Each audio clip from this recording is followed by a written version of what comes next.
All right, let's talk about thirds. We can build chord progressions in thirds, and they have a totally different sound.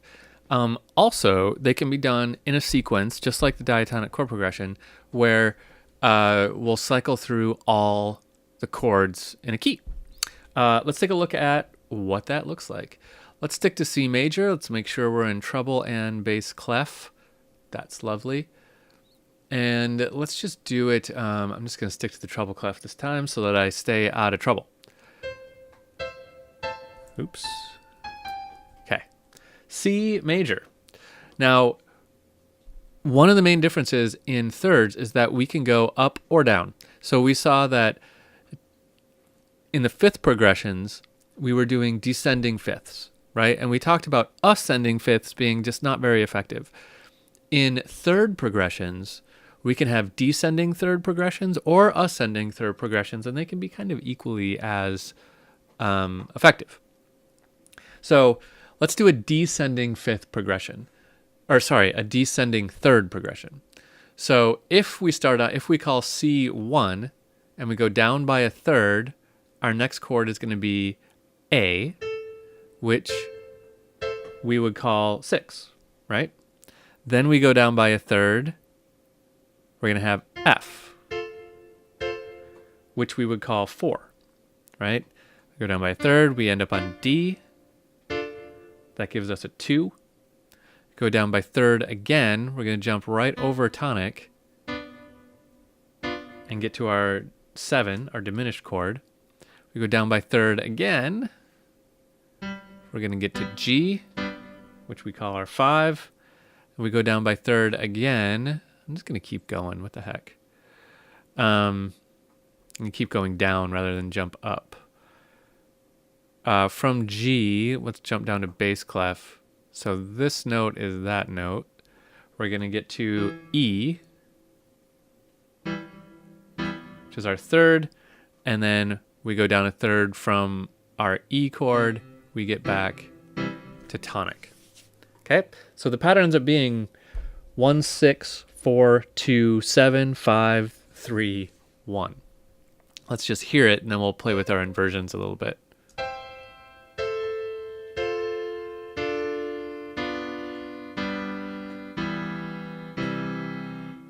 All right, it's kind of nice, right? Let's try to make our inversions a little smoother here. Let's try that. Let's take this F up an octave. And this A up an octave. Now you'll notice that once again we have a common note in between the two chords. So let's try to keep that in place. There's a D.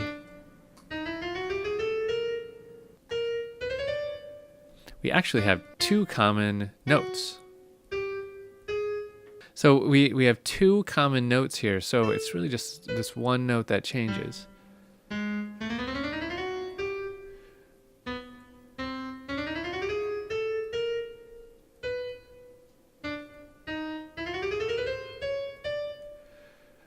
Okay, and then let's get rid of these two, and we'll do them in treble clef so that they stay kind of in the same ballpark here. The last two chords were in E. So let's go E. Let's try to go up a little bit with it. And then my last chord was a 1. So let's do that. So we didn't end on a root position chord, but that's okay. All right, let's hear this.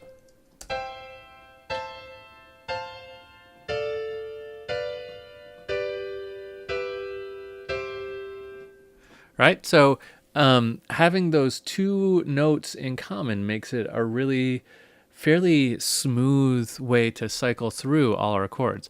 We could actually make it smoother. I noticed I didn't keep this note in common.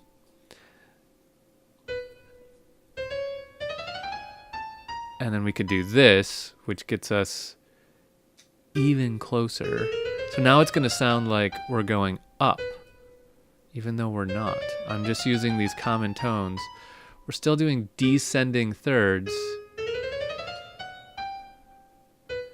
but by making good voice leading, I'm kind of giving it the feeling that it's going up in that highest note. Because to get to the closest note, I'm going up. So it's going to feel like it's kind of going up, even though we're going down by third.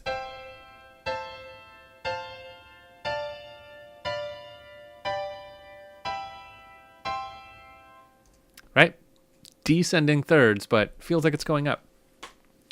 So that's our chord progression. Let's label this so that you have it. So our chords here are 1. Copy that. 6 is minor. 4 is major.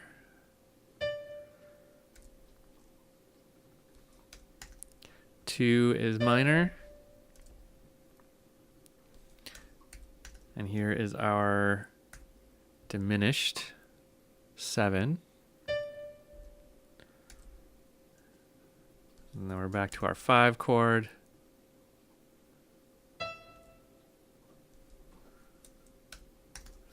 Three is minor and back to tonic. There you have it.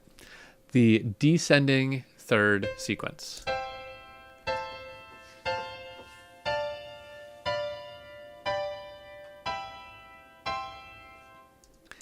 So this obviously works in minor as well. So we could do this whole thing in minor.